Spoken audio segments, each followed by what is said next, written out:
Hello and welcome to the History of the Germans, episode 163, Succession and Legacy, which is also episode 26 of season 8, From the Interregnum to the Golden Bull. Now, this is the last episode of this season and it's time to say goodbye to Karl IV, Ludwig the Bavarian, Henry VII, Albrecht von Habsburg, Adolf von Nassau, and Rudolf von Habsburg. These have been some quite eventful 138 years. When Karl IV died in 1378, he left behind an impressive list of achievements, but also a number of failures. And he left behind a son, Wenceslaus. He had invested with so much hope and so many crowns, it not only broke the bank, but it even took chunks out of the political edifice he had so patiently built. How and why is what we will discuss in this episode. But before we start, the usual reminder that all this advertising-free German history fun is funded by the generosity of our patrons who have gone to historyofthegermans.com/support and have signed up either as patrons or have made a one-time donation. And today I want to thank Jim V, Chris E.J., Gilles, John Thompson, Peter McCluskey and Martin E, who have so lavishly endowed us. And with that, back to the show. Now, these last three episodes we have looked at Bohemia, the Empire, the expansion of the Luxembourg possessions, and the international success of Charles IV. Now it is time to talk about his Achilles heel, his obsession with his son and heir, Wenceslaus. The last time a son had followed his father on the throne of the Holy Roman Empire had been in 1191, when Henry VI took over from Frederick Barbarossa. One could make the claim that Conrad IV had taken over from Frederick II in 1250, but then Conrad IV was never crowned and his reign in the empire was confined to his Duchy of Swabia. Spoiler alert, Karl IV will be the first emperor who gets his son elected and crowned during his lifetime. But that came at a price. Now, before we get into this, we need to take a quick recap of Karl IV's family history. He had been married a total of 4 times. His first marriage was to Blanche of Valois, the sister of King Philip VI of France, a marriage arranged whilst he lived in Paris. The couple were married for 18 years, but had only 2 children, both girls, but no son and heir. Blanche of Valois' death in 1348 came at an extremely opportune moment for Karl, because he was then free to marry Anne of Bavaria, the daughter of the Count Palatinate on the Rhine, who brought him a crucial electoral vote, as well as strategic positions in the Upper Palatinate. This relationship produced a much-desired son, but the child died in infancy. And Anne, too, died soon after. Wife number 3 was Anna of Schweidnitz, the daughter and heiress of one of the Silesian dukedoms that Karl wanted to integrate into the lands of the Crown of Bohemia. Anna was just 14 at the time they got betrothed and lived to age 23. In that time, she got crowned Queen of Bohemia, Queen of the Romans, and finally in 1355, she was crowned Empress in Rome. But most importantly, after first giving birth to a daughter, Elizabeth, in 1358, in 1361, she delivered the long-awaited heir, a boy called Wenceslaus. Like so much of Karl's activities, the birth of Wenceslaus was an elaborately designed spectacle. Karl had his heavily pregnant wife brought over to Nuremberg, by now one of the 3 symbolic cities of the empire, alongside Frankfurt and Aachen. And he had invited the electors, imperial princes and representatives of the great cities for a diet at the same time. On previous visits, the emperor had stayed in the comfortable mansions of one of the great Nuremberg bankers, where he could enjoy all creature comforts. But that would not do for the birth of an imperial child. So the family moved up the hill into the drafty castle once built by the Hohenstaufen emperors. By ensuring his son was born in the imperial castle above the great imperial city, in the presence of the whole of the empire, Karl projects a clear message. This child, his son, was not just the future king of Bohemia, but he was also destined to be the future emperor. And my God, is he a happy father. This is what he wrote to the Bohemians. Quote, Rejoice in the hearts of all our faithful. Rejoice, O dear subjects. Let the whole nation hold a great festival of joy. All Bohemia and all its provinces, rejoice at the great happiness that has befallen you. You rich and poor, you young and old, rejoice, for behold, the royal lineage had brought forward a scion. Heaven has finally granted our ardent wishes, and the Empress, our consort, had given birth to our heir to the throne, as promised by God. His appearance was like the rising sun dispelling the fog, for this newborn also dispelled the fickleness, indecision, fear, and hope from the hearts of our subjects, and brought back their previous happiness, serene confidence, and love." End quote. Now, he may be laying it on thick, but then he was already 45 years old, and until then without a male heir. And this lack of a successor left the entire political structure he had built quite fragile. And that fragility impacted not just him, but the whole of the empire, that could still remember the endless sequence of civil wars that had followed an imperial vacancy.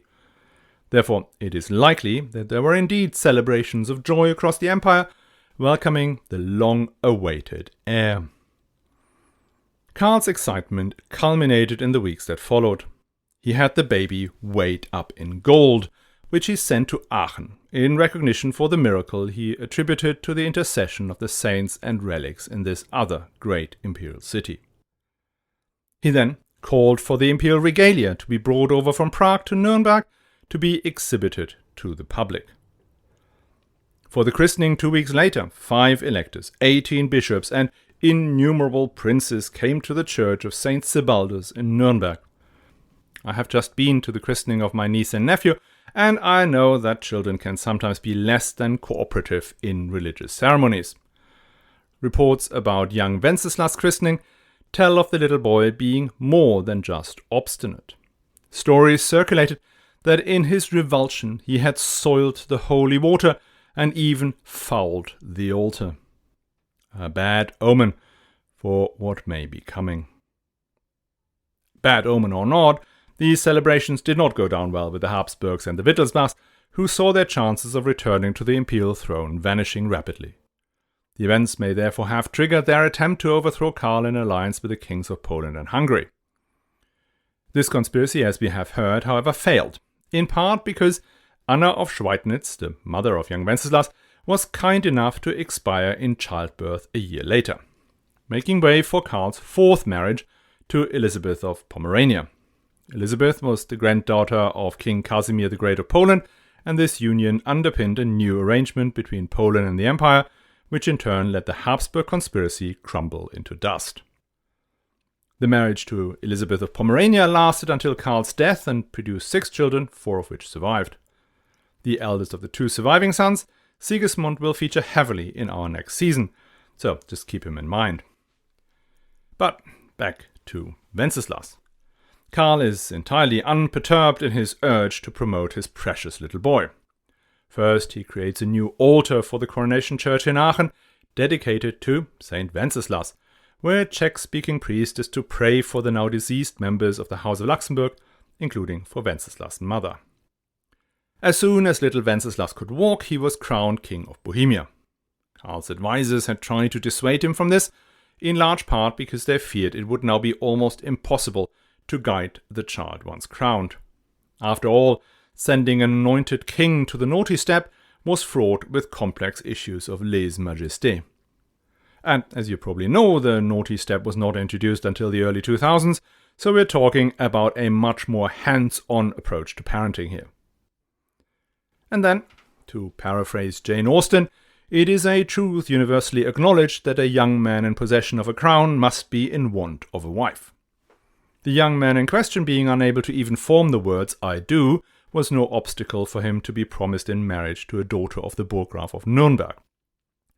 That engagement ended when a better opportunity arose to get him a Wittelsbach bride, and a little later a Hungarian princess. Finally, it is 14-year-old Johanna von Wittelsbach who snatches the 9-year-old heir. 3 years later, Wenceslaus becomes the Elector of Brandenburg, making him an imperial prince alongside his royal Bohemian title. When Wenceslaus turns 15, the emperor gets going on his most ambitious project for his precious son, getting him elected and crowned King of the Romans. And ambitious it was. Let's start with the legal obstacles.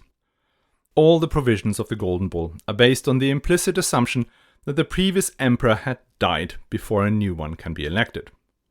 There were no rules about electing a king of the Romans whilst the predecessor was still alive.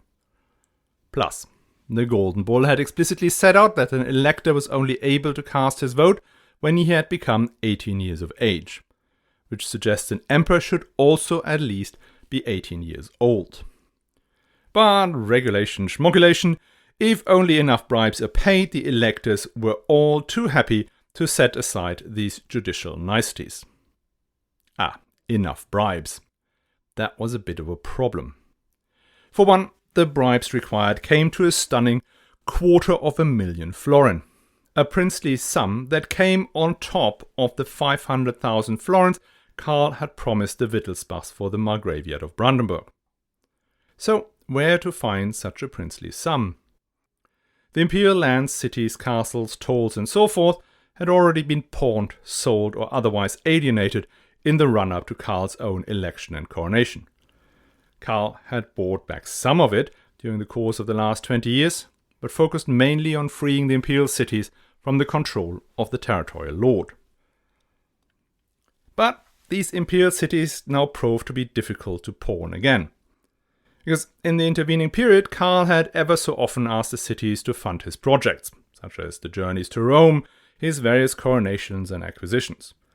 And in exchange for payment of these taxes, the cities had made Karl promise that he would never again pawn them away or diminish their privileges. But needs must. So, Karl goes about pawning and selling imperial cities to territorial lords as if he had never made any commitments. The crassest treatment was suffered by the city of Cologne, which was still Germany's largest. To obtain the vote of the Archbishop of Cologne, Karl had to revoke a number of privileges for the city. The problem was that he had just recently issued a charter granting Cologne exactly that wide range of privileges and almost complete independence from the Archbishop's control. The only way to solve this conundrum was for the imperial chancellery to blatantly declare that they had never issued such a charter, that whatever paper the good citizens of Cologne held in their hands were not worth the parchment it was written on. It was a fake. Well, when the baffled citizens protested, pointing out their long track record of loyalty to the empire, Karl placed the whole city under the imperial ban. That was the straw that broke the camel's back. The cities had already been quite upset about the Golden Bull in particular, that prevented them from forming city alliances for mutual protection, whilst at the same time not producing a general peace, a Landfrieden for the whole empire. How were the roads going to be made safe if they could neither do it themselves nor rely on the government to do it for them?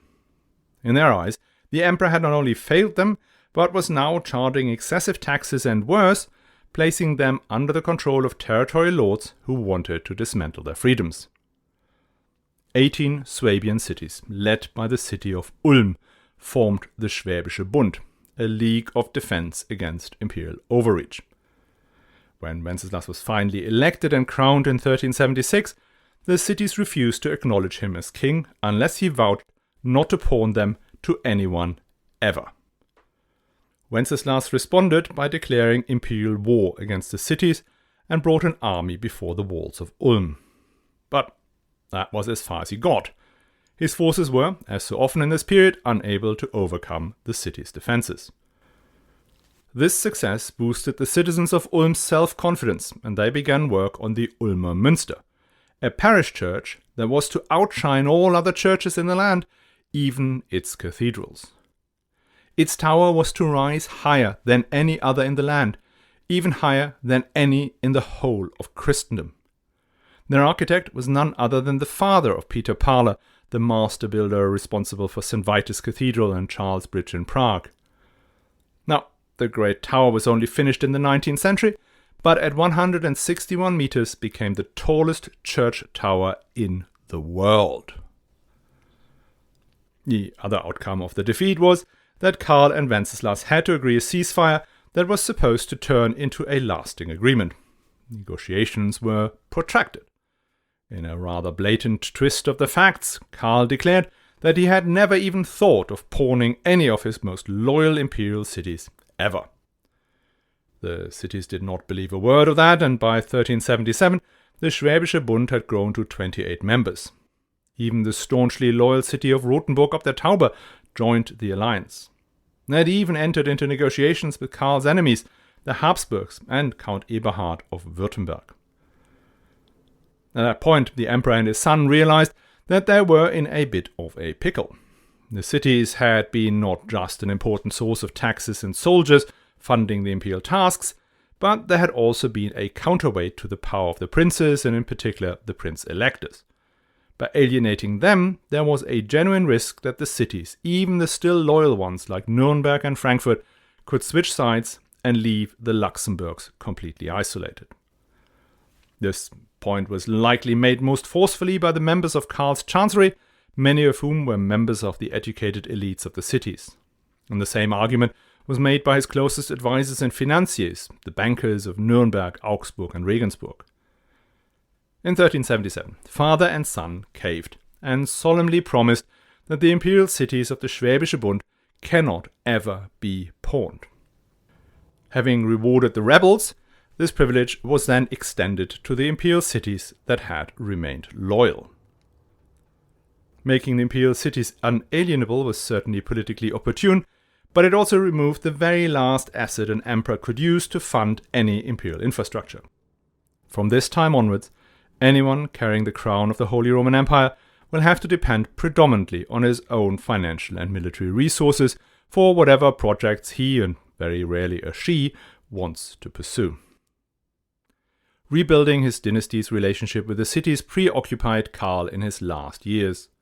In the summer of 1378, after a return from his trip to France we discussed last week, he was again in Nuremberg to hold a diet, and he was shocked to find still so many of the Swabian cities not attending. The problem had clearly not gone away, despite all the assurances. One final act was to write his last will and testament. And as much as he wanted to pass all his possessions plus the lands of his half-brother, the Duke of Luxembourg, to his beloved Wenceslaus, he concluded that this would cause too much friction in the family. Therefore, he split this enormous territory that made up almost a quarter of the empire north of the Alps between his sons. Wenceslaus did still get the lion's share, i.e. the Kingdom of Bohemia, with Moravia and Silesia. But Brandenburg went to Wenceslaus' half-brother Sigismund. A third brother, John, was made Duke of Görlitz, but as vassal to his older brother. Now, apart from his sons, Karl had also to consider his nephews, the children of his brother Johann Heinrich of Moravia. The eldest of them, Jobst, went on to inherit Moravia, technically again as a vassal to Wenceslaus, but we will see how that pans out. On November 29, 1378, Charles IV passed away in his splendid capital, the city of Prague, aged 62, probably from general exhaustion and the severe gout he had suffered from for decades. He had ruled the empire for 30 years, not counting the first 2 years of civil war against the Wittelsbachs. In this time, he had profoundly changed the empire. The Golden Bull became the bedrock of a newly defined empire, the Holy Roman Empire, forever ridiculed by Voltaire. But as we discussed in the Golden Bull episode, there wasn't that much room for Karl to do anything other than recognizing the power of the princes. And quite frankly, living in a country where a centralized monarchy has sucked all economic, cultural and political activity into a 607 square mile plot of overpriced land, I do see great advantages in the more fragmented structure of Germany, where multiple cities host world-leading industries, where one can have dozens of internationally recognized museums spread across the country, where towns have literary and theatrical traditions going back centuries and still thriving, and where the states elect their own parliaments and governments, for good and for bad. His other achievement was to bring the relationship between Pope and Emperor onto a new plane. This was not all his work. His predecessor Ludwig the Bavarian had already cut a path here, and the weakness of the Avignon papacy was surely a major factor as well. But the fact remains that after 300 years of conflict, literally to the death, from here forward, Pope and Emperor acted in unison. Whether that was a good idea is something we will discuss by my estimate for the next roughly 12 months. And the most recognizable legacy of his reign is no doubt the city of Prague, its famous bridge, its cathedral, the extension that more than doubled its size, the astoundingly large squares, its university, and the various monasteries and churches he founded. And we have not even talked about his other great projects, like his intended capital for Brandenburg in Tangermünde and the castle of Karlstein near Prague. If you ever get to Czech Republic, make sure you go there. Few medieval buildings exist that still breathe the spirit of its creator as much as this one does. But despite his great achievements, he had also failed to deliver on some crucial dimensions. The Golden Bull had always been a stripped-down version of a much larger legislative concept. What he had initially hoped to achieve is usually summarized under the title of general peace, or Landfrieden. The Landfrieden is quite a bit more than just an agreement between princes and cities not to attack each other. The way Karl thought about it was set out in the Majestas Carolina, his abandoned project to create a new legal framework for the Bohemian kingdom. This concept incorporated a lot of the provisions of the constitutions of Melfi, which we discussed in episode 80, that Frederick II had implemented in his Kingdom of Sicily. Under a general Landfrieden, there would be an obligation for all parties to refrain from violence, and instead bring their disputes before a judge. The judges would then base their decision on the provisions of the law code, and their decision would be final. Anyone who would take up arms against that decision would become an enemy of the state and be persecuted by the state authorities.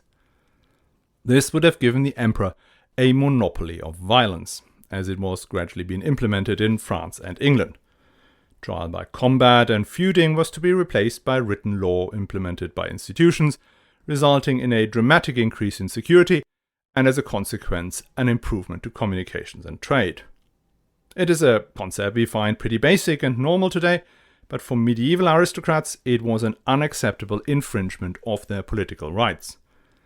They had become used to being able to mold the law according to their personal preferences and to use force in the pursuit of their perceived rights. In particular, as it related to people of lower social standing, i.e. peasants and burghers, aristocrats did not believe to be bound by many rules. Only the interaction between aristocrats was to be governed by the chivalric code, but again, not by a law made by a monarch. These reforms failed on the resistance of the barons in Bohemia, and Karl was smart enough not to try it in the empire, where his position was even weaker. With the general peace being a no-go, the other reforms, such as common standards for coinage, also fell by the wayside. It will be Karl's successors who will spend the next 100 years dragging the elites of the empire kicking and screaming into a system of law and institutions that provided a general peace, or something like it. The story and the big issue, the schism in the church and the recurring demands for church reform, will be the subject of our next season. I have not yet decided on the title, so stay tuned. Next week, I have lined up an interview with Václav Jurek, researcher at the Prague Academy of Sciences, who has just written a biography of Karl IV, which is coming out in English translation this autumn.